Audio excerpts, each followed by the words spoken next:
Hello दोस्तों, स्वागत है आपका यूपीएससी आईएएस सॉल्यूशन पे। आज हम लोग डिस्कस करने वाले हैं कि कई एस्पिरेंट्स के मन में एक चीज़ बड़ी रहती है कि हमें यूपीएससी के लिए जो तैयारी करनी है वो कौन सी क्लास से शुरू कर देनी चाहिए। आज हम लोग इसी बात पे डिटेल में डिस्कस करेंगे और अगर आप चाहें तो ये जो वेबसाइट आपको स्क्रीन पे दिख रही है, आप लोग इस पे भी जाके इसको ठीक से डिटेल में पढ़ सकते हैं। इसका डिस्क्रिप्शन में मैं लिंक दे रहा हूँ। चलिए अभी हम लोग डिस्कस करते हैं कि यूपीएससी के लिए जो स्टडी शुरू करना है हमें कौन सी क्लास से शुरू कर देनी चाहिए।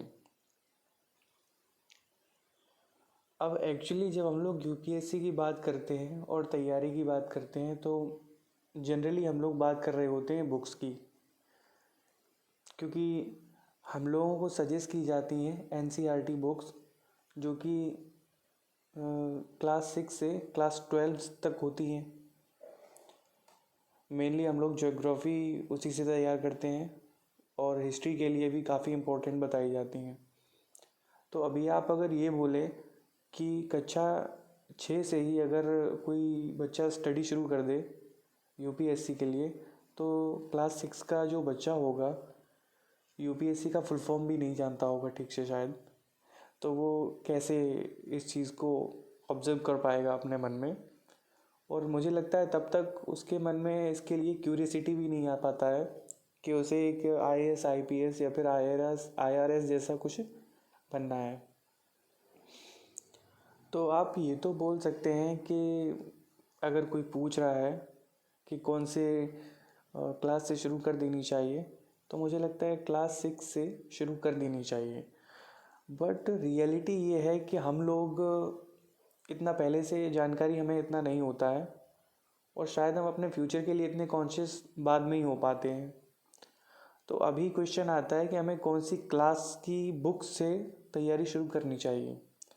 तो उसका सीधा सा आंसर तो यही है कि 6 to 12 की एनसीईआरटीज़ आपको कम से कम तैयार करनी है और उनमें भी आपको ज्योग्राफी और हिस्ट्री, पॉलिटिकल साइंस जैसी जो बुक्स हैं उनको ठीक से पढ़ना है।